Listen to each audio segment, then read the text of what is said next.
The absurd arises when the human desire for meaning meets the silent, indifferent universe.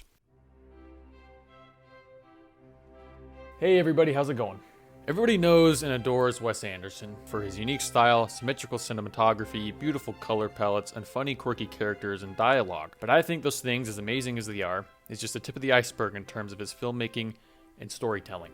I think his films can and often do feature strong but subtle philosophical undertones that provide a rich foundation for his characters, their arcs, and their motives. Films like Isle of Dogs and The Darjeeling Limited have strong undercurrents of stoicism. Rushmore and Fantastic Mr. Fox explore ideas around individuality versus society. Ethics and asceticism are explored in The French Dispatch. Anderson is not shy when exploring the human condition, and though his characters often don't display emotion through dialogue, his films still feel undeniably human. What about his most recent film? What are the philosophical undertones of the Phoenician Scheme? Now, believe it or not, I believe it has heavy undercurrents of existentialism, similar to many others in his filmography. Anderson seems to be obsessed with characters that are going through some kind of identity crisis and need to reground themselves in a new landscape of meaning. Think of Fantastic Mr. Fox, The Royal Tenenbaums, Rushmore, Asteroid City, etc. I want to take a look at his most recent film, The Phoenician Scheme. This movie is filled with existential undertones as well as undertones on religion, death, family, politics, and capitalism.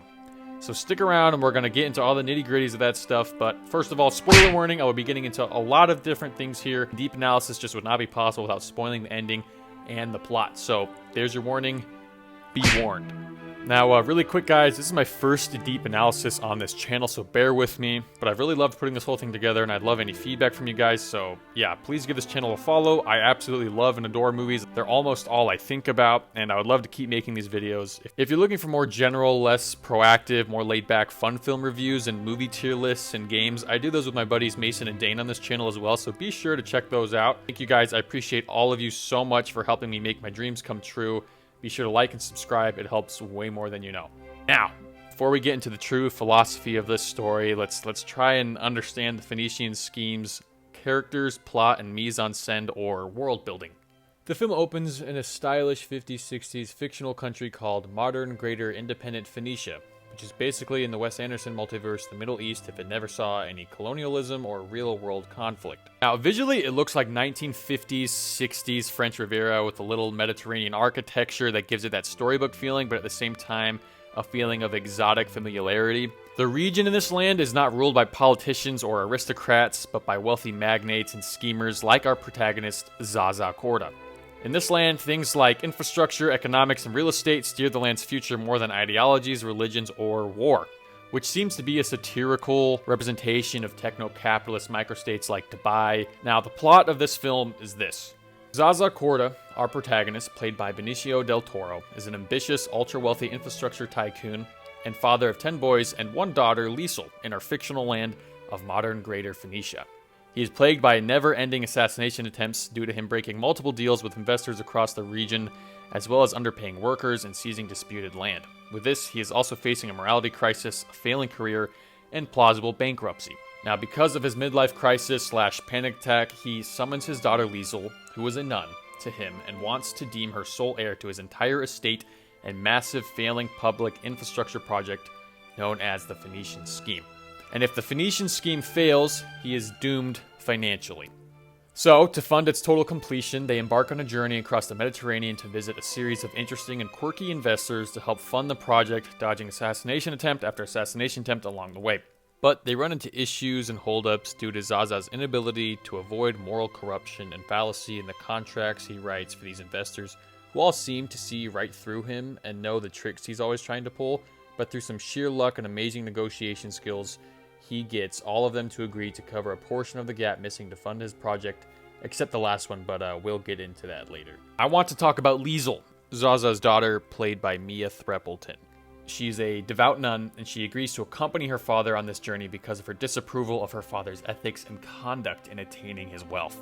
Zaza openly admits to her in the movie the fraud, laundering, and even slavery he uses to attain his wealth, which she hopes to use the money for some force for good and hopefully help her father see the light the same way she did when she became religious. She also wants to know more about her murdered mother and knows her father is the only one with any answers.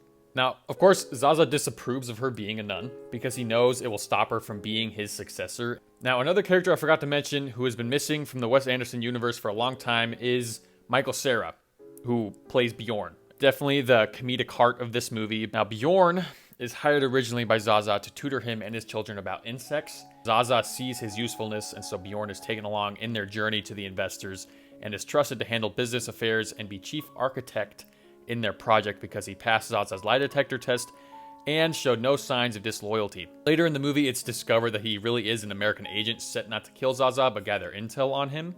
Okay, now by this point, you're probably wondering what the hell any of this has to do with existentialism. So let's kind of get into that a little bit. Let's go ahead and define what existentialism is. Now, the simplest definition would be a focus on individual existence, freedom, and the search for meaning in an indifferent or absurd world. Or, according to Wikipedia, one struggle to live an authentic life despite the absolutely incomprehensible absurdity of our existence in examining meaning, purpose, and value. The existentialist, religious or not, accepts free will, it acknowledges their own individuality and ability to use it to determine their own worldview and meaning frames. Now, there's actually a multitude of philosophies within existentialism.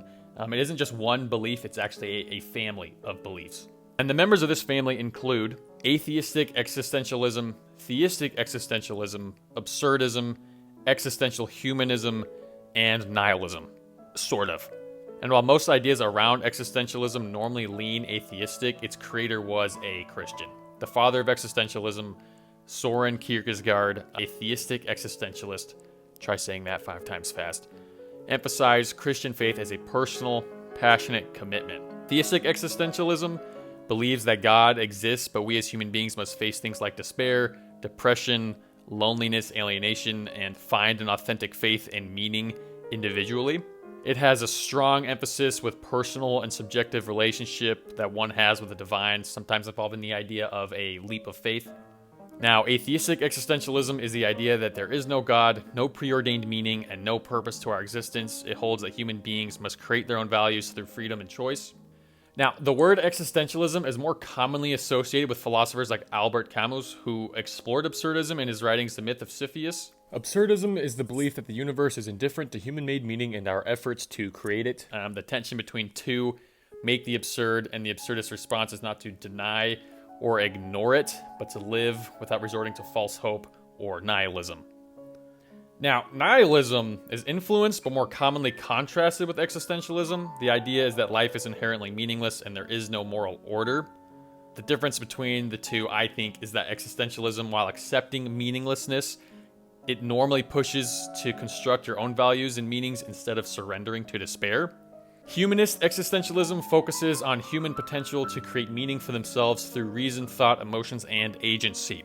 It emphasizes on personal development, responsibility, and social engagement. All right, now that we're familiar with existentialism and its close relatives and thought, let's continue dissecting Wes Anderson's Phoenician Scheme and see where the existentialism lies in this movie.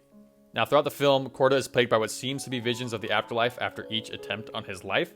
Now, I think each of these scenes have a lot to unpack and are very rich with symbolism.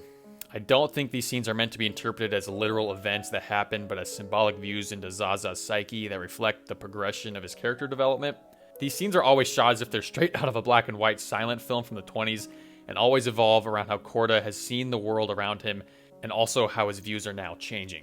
Now, Korda is a character who I guess you could say is suffering from what you'd call a midlife crisis. In the beginning of the film, he looks to his last project to give him the meaning he is searching for to prove to himself that his life wasn't trivial. But as he grows closer to his daughter and is exposed to her strong moral values that she derives from religion, he is pushed to challenge himself continuously throughout the movie. At one point, even in the movie, he tells his daughter that he's considering becoming Catholic, which she is kind of more annoyed than happy to hear because she is aware her father knows very little of it. Now, I think this means he was simply trying to adopt something to invoke any kind of moral landscape into his life because he is so desperate at this point of the movie to have something to ground him. He also thinks because of his visions of the afterlife, it could be some kind of divine interference from God, possibly. But the very idea that he's looking just for any kind of moral landscape to abide on is an existentialist idea that one craves meaning and must derive it from somewhere. His first vision of the afterlife happens after he survives a staged plane crash that was meant to take his life. In the vision, he sees his grandmother who doesn't recognize him. Ooh. I think this is meant to symbolize that his legacy and who he thought he was and who he thinks he is hasn't translated over to the next life, which sparks this kind of train of thought in his mind that he then starts to realize that what he's left behind is emotionally empty and void of any human connection. In one vision, after Zaza is shot, he has a vision of Liesel's mother, who tells Zaza that Liesel is not his biological daughter. It's suggested that Zaza has always been aware of this, but it implies that his claim on Liesel isn't rooted in love or reconnection, but is instead selfish because he wanted someone to take over what he deemed most important in his life, his estate. And that's basically a huge wake-up call for Korda. In another vision, he brings back a dead deer to 3 of his past lovers and lays it on a heavenly altar before them. He cuts it open and outpours an abundance of gold coins and riches, symbolizing that in Korda's mind, he has performed well as a man because he brought such mass materialistic wealth that he offered to those around him. The gold showcases that he has always viewed things in a sort of transactional, maybe tribalistic fashion, even his emotional connections to people. Now, he starts to become aware that what he's built didn't give his life any meaning, and he's always been hungry for more. And I think that is reflected by what his daughter says to him at one point in the film. You built all this, and you still look like a man who's waiting for permission to live. Now, after each of his visions, he grows closer to Liesel and his humanity and further from his desperate grasp on materialistic legacy. He grows closer to the fact that he will soon die and that his existence is indeed a miracle. He starts to confront the void and wants to choose an authentic, genuine way to live, all of which reflect existential ideas. Now, I think a lot of people are going to watch this movie, and given that the public is pretty 50-50 on this topic, especially in America, that this film is either pro-religious or anti-religious, and I personally think that is a shallow way to look at it. And because I respect Wes Anderson as a filmmaker and his honor for letting viewers digest his content however they see fit, I doubt he would give a definite answer to this question.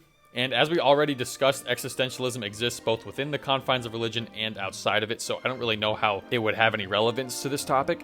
Now, yes, it seems as though, as the film progresses, that the only real form of morality that is provided for Korda is through his daughter, who derives her morality from Catholicism. But even Liesel, the daughter, pushes back. Throughout the movie, she spends a lot of time with and eventually falls in love with and marries Michael Cera, or Bjorn, who is an atheist scientist. Even Bjorn is impressed and moved by her moral virtues. I think the atheist Bjorn and the religious Liesel falling in love kind of ties to the idea that the religious idea of faith-based subjective meaning and the atheist tendency for the objective can be married together, meaning both must engage in subjectivism to be moral. Which is true in existentialism. One must find their own subjective meaning to life after facing the absurdity of existence. But I think their unification means that religious folk can do more to be less dogmatic and more objective, and atheists can do more to understand that they don't know everything, and no matter what, one must simply pick a subjective landscape for their morality to abide on, and choose whether it's authentic and genuine to their soul to stay there or not.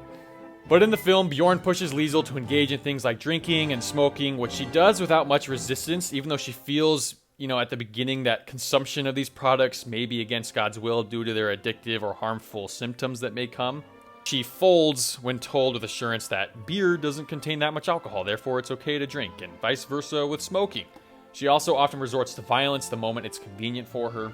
And towards the end of the film, she's told to actually leave the sisterhood by her mother nun after being told that she can still do good for God without being a devout sister, which I think reflects most, but not all, existentialist ideas that one can be moral without a God. But I think what really sticks out against the idea that this film is purely pro-religious for me is that in the end, Liesel says something very peculiar. She confesses to Zaza Korda, her now adopted father, that she doesn't actually hear God when she prays, but by pretending that she does, she discovers a personal, contemplative space for her beliefs.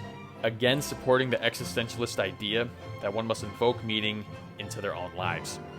Now, at the end of the movie, Zaza is almost killed again by his last investor who refused to fill the remaining gap to fund his Phoenician scheme. He has a few more visions of the afterlife that force him to face the void of existence and live authentically, so Zaza renounces his old self and agrees to use his money to fill the rest of the gap, thus finishing the project and bankrupting himself. We find out that Liesel is not his biological daughter, but regardless they choose to build on the connection they built and be authentic and genuine to one another.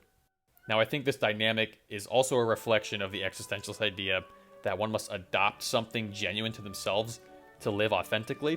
They then live in a quaint, quiet restaurant, living frugally, doing simple and connecting things such as playing cards together. Now, it's not said whether they accept Catholicism or another religion or they reject religion as a whole, but in the film, they both have been through a long journey together of becoming more genuine to themselves and their existence, and they end up accepting life's absurd nature and invoking meaning into their new lives through past experiences, honesty, and authenticity.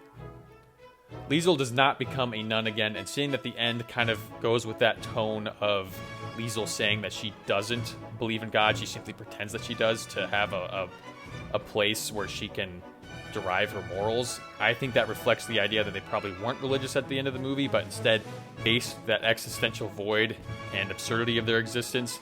But that's kind of it, guys. Gonna be a shorter video. I know I didn't get in super deep to this stuff. This is actually just an experiment because I've never made one of these videos before. I'm just trying to, feel the ground and kind of get my footwork all figured out for how I want to make these videos. So if you thought this was interesting and you'd like me to actually go a lot deeper, maybe I will. I'm planning on making a lot of other videos. But first, what type of existentialism do you find most commonly sprinkled in Anderson's films and in this one? Now, personally, I think this film mostly reflects absurdism. But what do you guys think? What existentialist ideas do you find in this movie and in the rest of Anderson's filmography? But thanks for watching, everyone. Please leave a comment and subscribe. It helps so much. Have a good one, everybody. Love you guys.